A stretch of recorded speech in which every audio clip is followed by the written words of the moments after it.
Terre de Mission, l'émission religieuse du dimanche de TV Liberté, en ce dimanche 13 septembre, 15e dimanche après la Pentecôte. Trois invités dans notre émission. Tout d'abord, Monseigneur Athanasius Schneider, évêque auxiliaire d'Astana au Kazakhstan, à propos du livre d'entretien qu'il vient de publier avec Diane Montagna, Christus Vincit, le triomphe du Christ sur les ténèbres de notre temps. Ensuite, il nous vient des États-Unis, le père William Slattery, à propos également d'un ouvrage qu'il vient de publier aux éditions MAM, Comment les catholiques ont bâti une civilisation. Et enfin, Philippe Abjean, qui est à l'origine de la réactivation du pèlerinage du Trobriez en Bretagne, et puis également de la Vallée des Saints.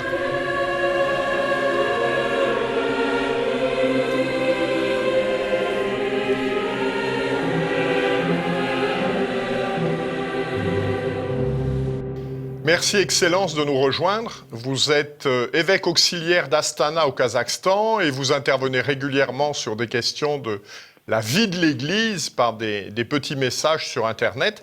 Vous venez de publier aux éditions Contretemps un ouvrage de 400 pages qui est constitué d'entretiens avec une journaliste américaine qui est Diane Montagna. Le livre s'intitulant Christus Vincit, le triomphe du Christ sur les ténèbres de notre temps. Alors, qu'est-ce qui vous a incité à écrire ce livre et qu'est-ce qui conduit un évêque à accorder un entretien à des journalistes? L'idée d'écrire un livre d'interview n'est pas venue de moi, mais d'un bon laïc catholique des États-Unis. J'ai ensuite été reprise par le journaliste Diane Montagna, qui m'a plusieurs fois approché pour me demander de lui accorder une interview sous forme de livre. Au départ, j'ai rejeté la demande, car je n'aime pas parler de ma vie à un large public. Cependant, après qu'un bon cardinal m'ait encouragé à le faire, j'ai consenti, sachant que la majeure partie du livre traite de thèmes importants concernant la foi catholique, la liturgie, la vie des fidèles et du clergé et la situation actuelle du monde et de l'Église.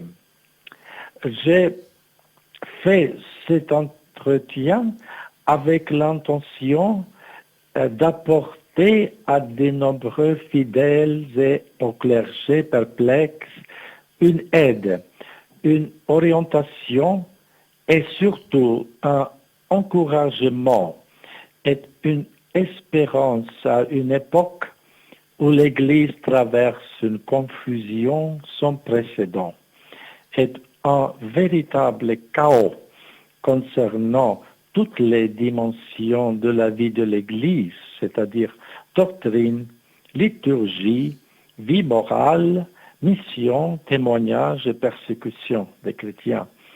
C'est pourquoi j'ai choisi un titre positif et encourageant, c'est-à-dire Christus Vincit, le triomphe de Christ sur les ténèbres de notre temps. Alors justement, sur quoi portent ces entretiens? Vous en avez déjà un petit peu parlé?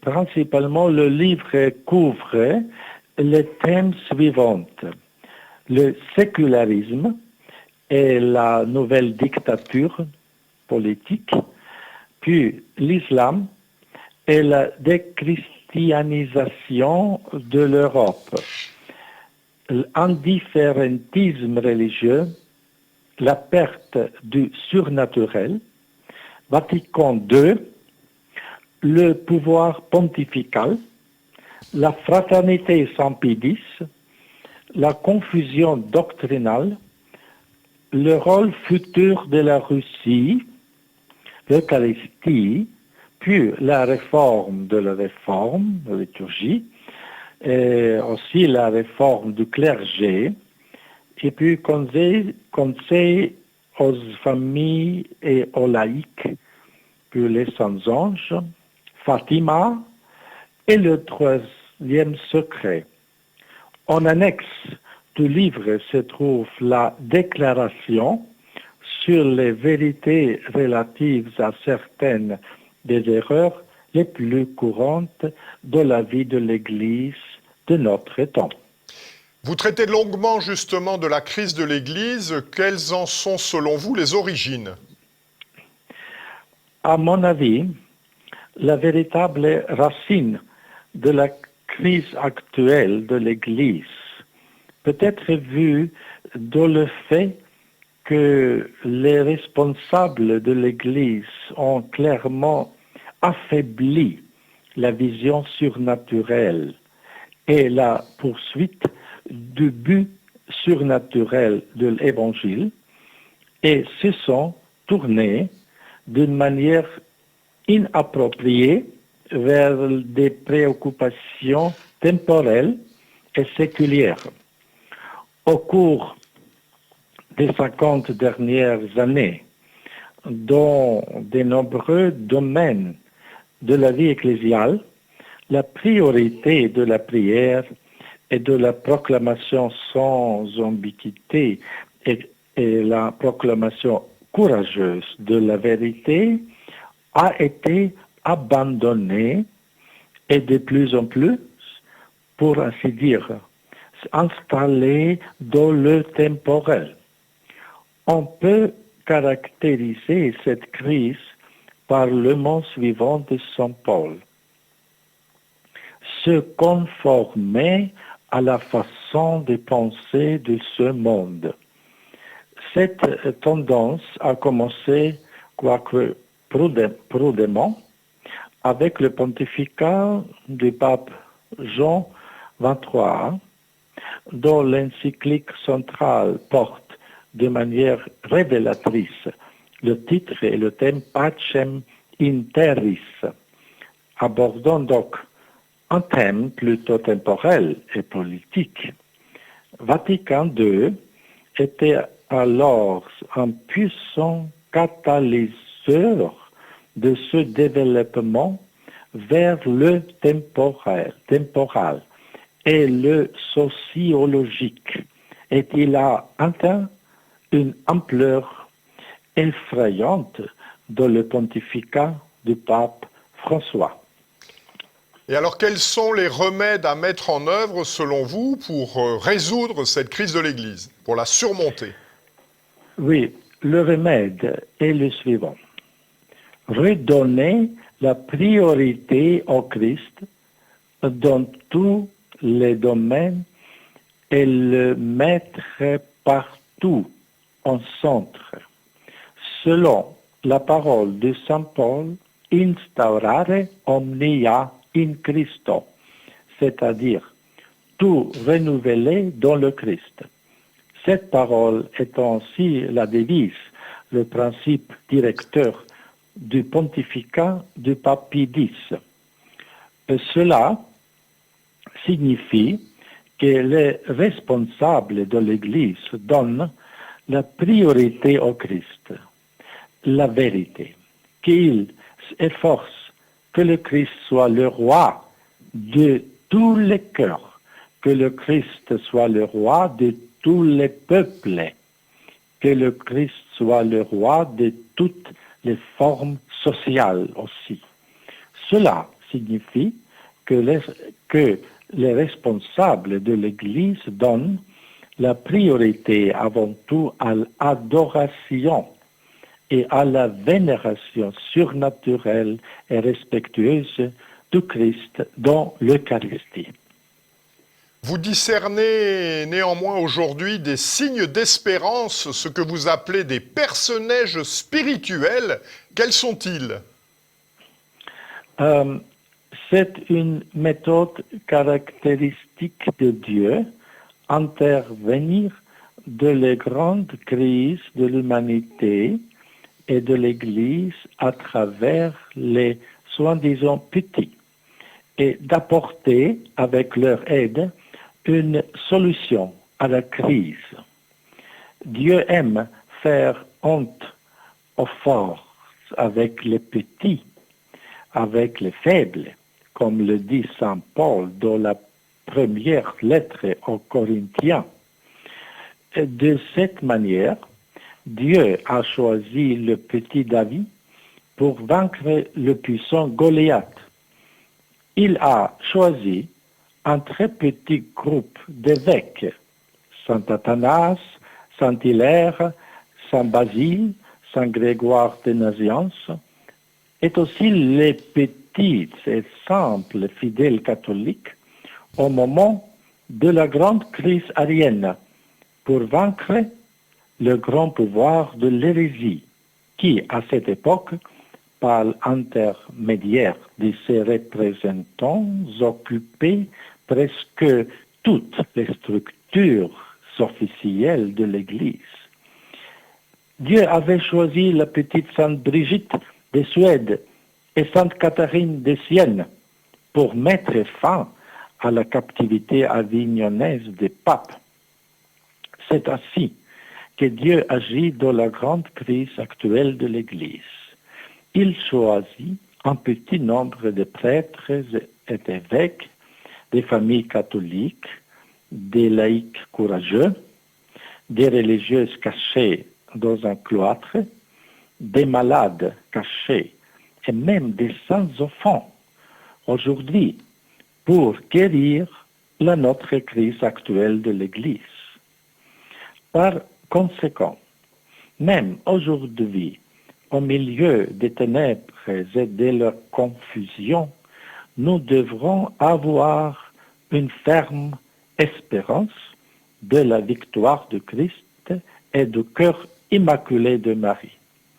C'est pourquoi j'ai mis la dédicace suivante au début de mon livre, c'est-à-dire, je cite, « À tous ces petits de l'Église militante de notre temps, évêques, prêtres, religieux, pères et mères de famille, jeunes et enfants, qui ont été marginalisés, humiliés et punis au cours des dernières décennies pour la seule raison de leur inébranlable fidélité à l'intégrité de la foi et de la liturgie de la Sainte Messe. C'était la dédicace du livre. La dédicace principale est cependant celle au cœur immaculé de Marie. Dans l'une de ses apparitions, la Vierge Marie a parlé prophétiquement de la crise de l'Église et a ensuite fait cette déclaration réconfortante. L'Église, comme une fille tendre, ressurgira joyeuse et triomphante. C'est pourquoi nous avons toutes les raisons d'espérance. Merci infiniment, Excellence, de ces paroles d'espérance. Donc, je renvoie nos téléspectateurs à votre ouvrage, Christus Vincit, le triomphe du Christ sur les ténèbres de notre temps. Donc, ce sont des dialogues, donc c'est facile à lire, avec Diane Montagna. Et vous avez eu pour cet ouvrage la recommandation des cardinaux Burke et Sarah. Donc cet ouvrage est disponible en librairie, puis vous pouvez également l'acquérir en passant commande par Internet sur le site renaissancecatholique.fr. Voilà, l'ouvrage est en vente au prix de 25 € et sur le site, il y a 5 € de port. Merci beaucoup, Excellence, et puis à bientôt. Au plaisir de vous revoir, je l'espère, au mois de novembre en France. Oui, Dieu vous bénisse à tous et à tous votre amis de la France. Merci, Excellence. Merci beaucoup.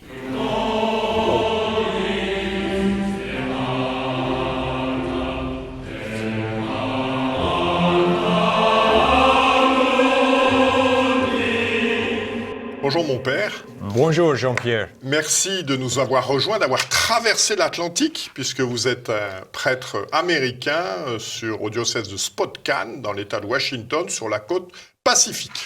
Exactement. Et vous venez de publier aux éditions MAM un ouvrage qui m'a passionné, « Comment les catholiques ont bâti une civilisation ». Alors qu'est-ce que votre livre apporte par rapport aux autres ouvrages sur le sujet, en particulier l'ouvrage de Rod Dreher, « Comment notre monde Comment être chrétien dans un monde qui ne l'est plus?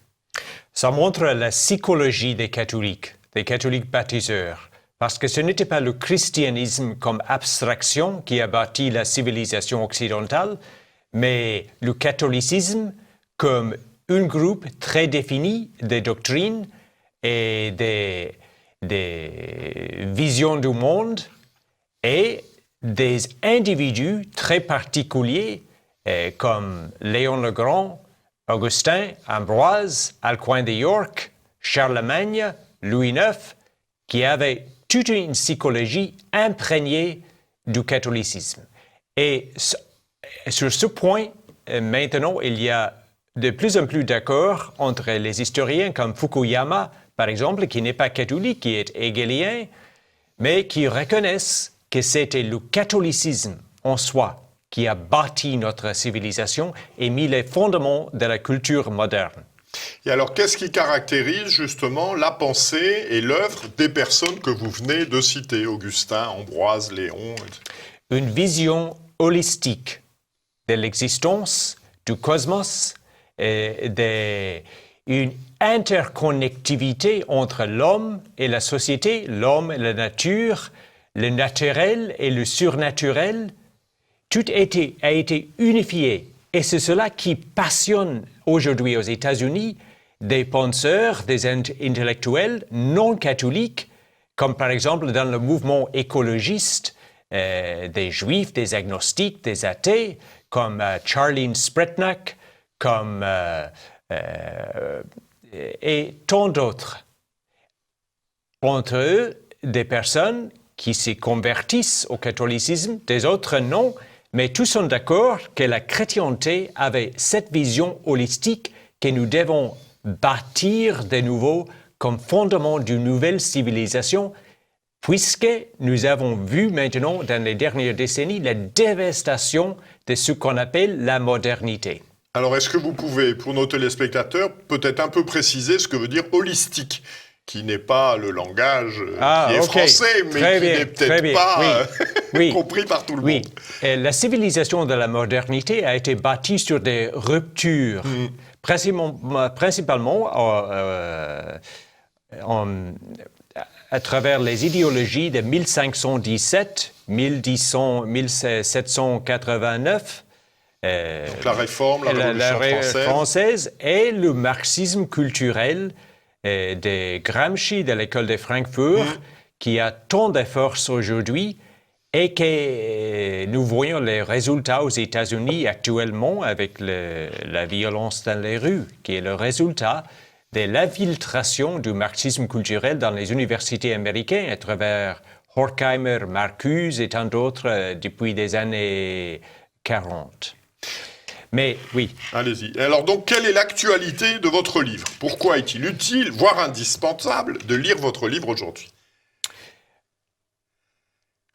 Parce que maintenant, c'est le pire des moments et c'est le meilleur des moments. C'est l'heure de la dévastation, mais l'heure de la dévastation nous permet de rebâtir.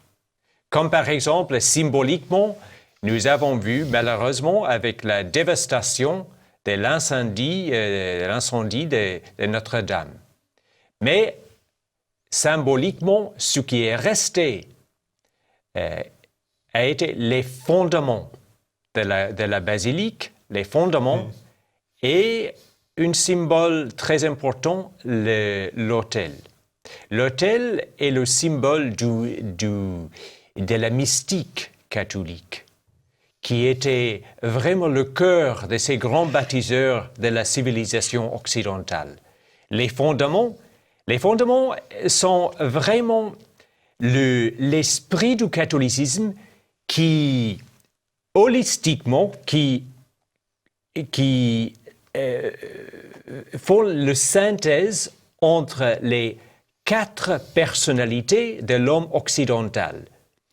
Le grec, avec sa rationalité, le romain avec son sens d'ordre, le juif avec l'esprit mystique, et le barbare, le teutonique, le celtique, avec les passions, mais avec une religiosité que maintenant les écologistes, par exemple, surtout aux États-Unis, commence à redécouvrir. Oui, certainement, avec tant de confusion d'idées et tout cela, mais il y a un élan qui est vraiment significatif et qui est complètement en contre du rationalisme anti-religion de la modernité.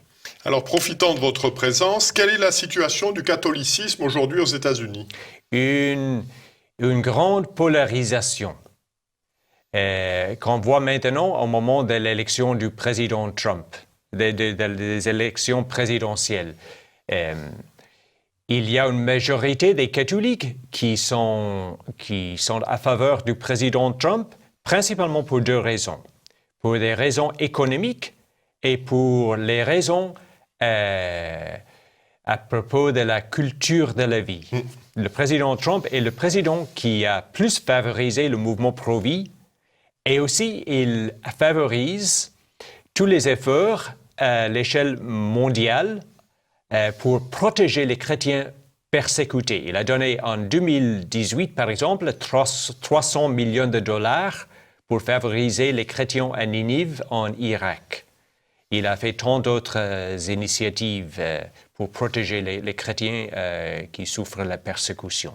Alors, les catholiques sont bien conscients de cela et ils l'appuient. Et ils l'appuient plus parce que le Parti démocratique a favorisé indirectement la violence dans les rues de Seattle, Minneapolis, Portland et tant d'autres villes. Pourtant, le candidat est catholique, le candidat démocrate. Oui, il s'est dit catholique. Il n'a rien de catholique. Absolument rien. Et la sénatrice Kamala Harris aussi est nominalement catholique. Oui. Elle n'a absolument rien de catholique. Oui, le mot catholique signifie quelque chose. Et alors, est-ce que les catholiques feront l'élection présidentielle aux États-Unis? Est-ce que leur vote est déterminant pour choisir l'un ou l'autre? Les dernières élections de 2016 ont montré clairement que les catholiques sont le swing vote. Oui, fait basculer. Oui, exactement. À cause du système politique américain avec les collèges électoraux. Par État. Oui, exactement.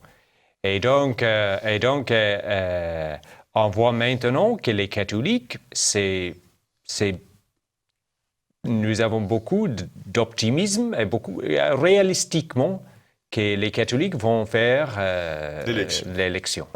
Merci beaucoup, mon père, de ces réflexions. Donc, je renvoie nos téléspectateurs à votre ouvrage, alors très érudit, très argumenté, puis aussi très surnaturel. Il y a beaucoup de choses sur le rôle de la messe dans la civilisation chrétienne. C'est tout à fait passionnant. Donc, comment les catholiques ont bâti une civilisation chez MAM par le père William Slattery. Je vous remercie, mon père. Merci. Merci beaucoup.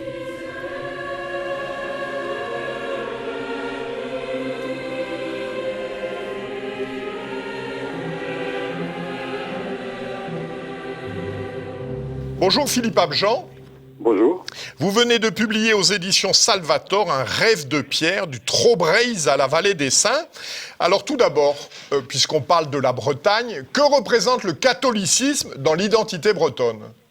Oh, il y a un rapport très étroit entre la Bretagne et le catholicisme. La Bretagne est présentée comme le pays des saints. Et c'est vrai qu'il y a plus d'1 millier de communes en Bretagne, de paroisses, qui portent le nom d'un saint, soit que le préfixe soit clairement identifié comme Saint-Malo, Saint-Égonec, Saint-Paul-de-Léon, soit qu'il s'y cache derrière un préfixe breton. Plou, par exemple, eh bien, Ploumilio, c'est le pays de Saint-Miliau, Plounéventaire, le pays de Saint-Néventaire, et ainsi de suite.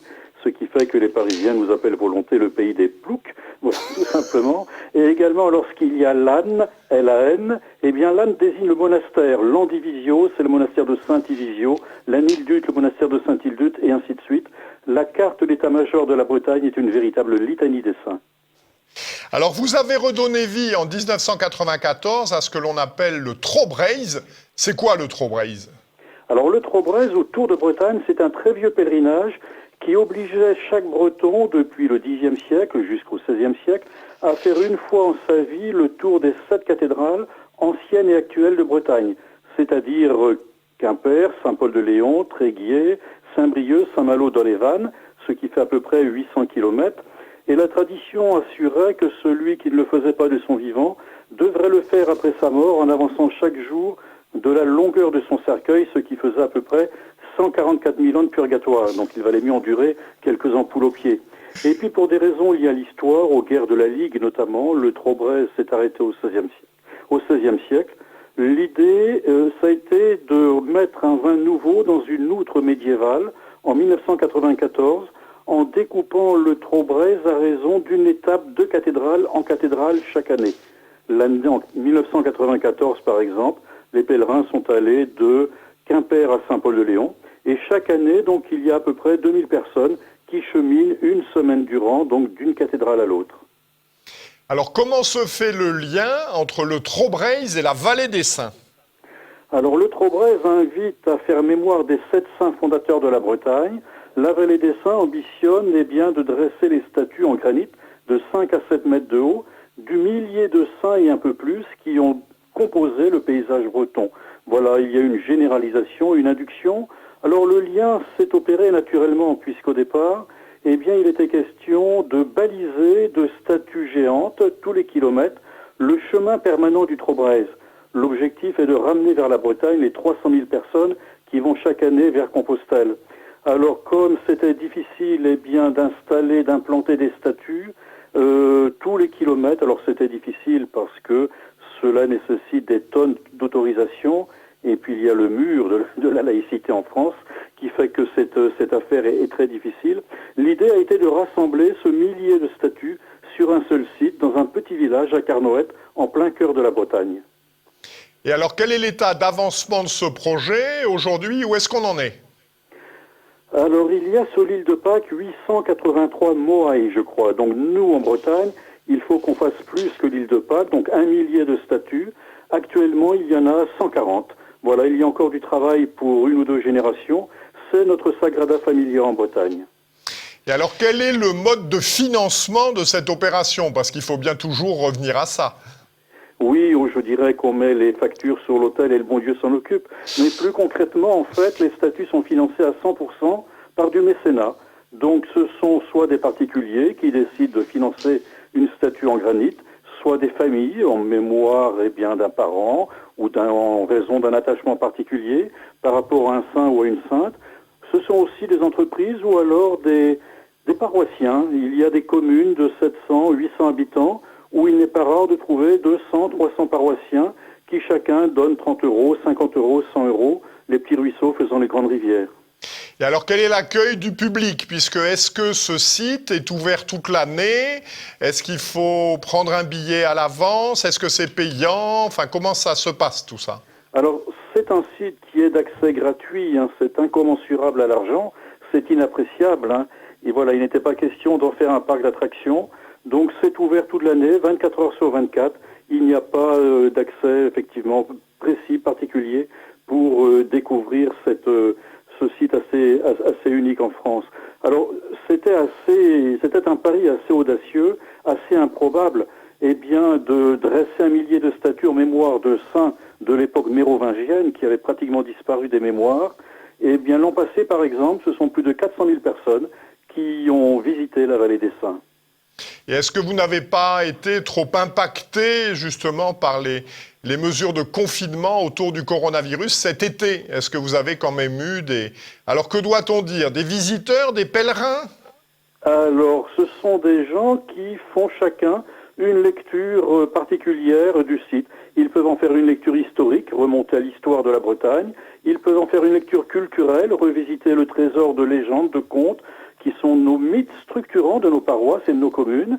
Ils peuvent aussi en faire un parcours artistique et vérifier en quoi ce sont des œuvres d'art. Et puis, ils peuvent aussi, enfin c'est mon souhait, en faire aussi une lecture spirituelle, redécouvrir, pourquoi pas, la notion de sainteté.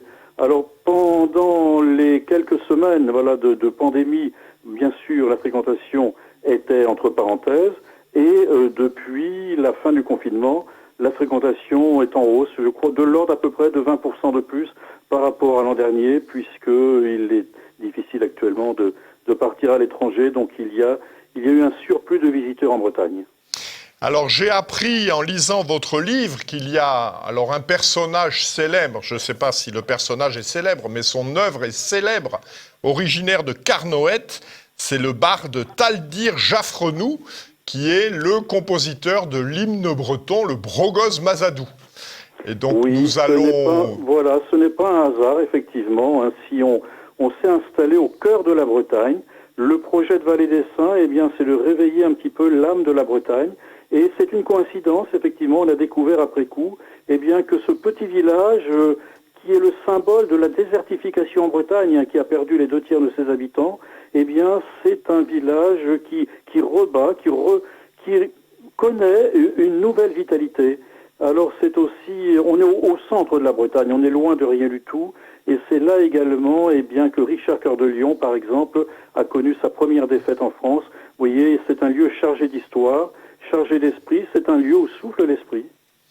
Eh bien, merci, cher monsieur, de votre enthousiasme, de vos réalisations, de votre sens de l'entreprise. Et donc, je renvoie nos téléspectateurs à Un rêve de pierre, du Trobriez à la Vallée des Saints, écrit par Philippe Abjean aux éditions Salvator.